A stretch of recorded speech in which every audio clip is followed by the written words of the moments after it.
ঢাকা দক্ষিণ সিটি কর্পোরেশনের নয়াবাজার এলাকার বাসাবাড়ি লেন মুসলিম স্টাফ কোয়ার্টার এলাকার প্রায় ২৫০টি পরিবার বিগত ১৫ বছর বিশুদ্ধ খাবার পানির অভাবে কষ্টে জীবিকা নির্বাহ করছেন। সরকারের দায়িত্বে থাকা সংসদ সদস্যরাও ব্যবস্থা করেননি এদের।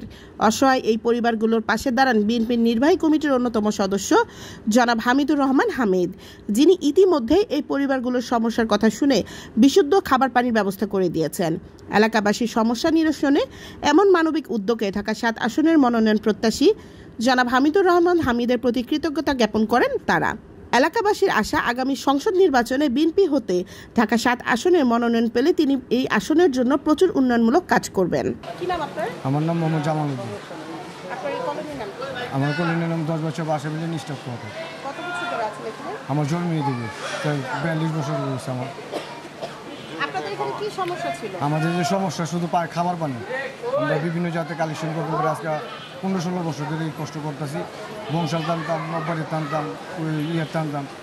তো এখন এই যে নতুন করে হামিদ ভাই আমাদের এই কষ্ট দেখা, আমাদের এই কষ্ট দেখে হামিদ ভাই নতুন করে একটা কল বসাই দিয়েছে। মানে ২৪০-৪৫টা ফ্যামিলি বহুত বড় একটা উপকার করছে। মানে এই ভাষা কি প্রকাশ করার মতো না। আগামীতে যদি হামিদ ভাইয়ের যদি দলেতে যদি সুযোগ করা যদি দেয়, আশা করি ১০০% কোটালি বংশালের মধ্যে ১০০% কাজ করবে। ব্যক্তি হিসেবে খুবই ভালো ব্যক্তি হামিদ ভাই।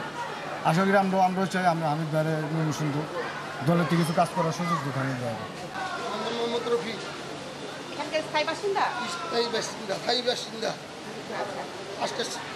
আমার বয়স ৭০-৬০ বছর ধরে এখানে আছে। পানির যে সমস্যাটা কত বছর ধরে ছিল? এটা অনেক বছর ধরে আমাদের এখানে পানি আছে, কিন্তু খাওয়ার পানির অভাব। খাওয়ার পানি বহুত দুর্বল। আমরা খাওয়ার পানির জন্য অনেক কষ্ট করি।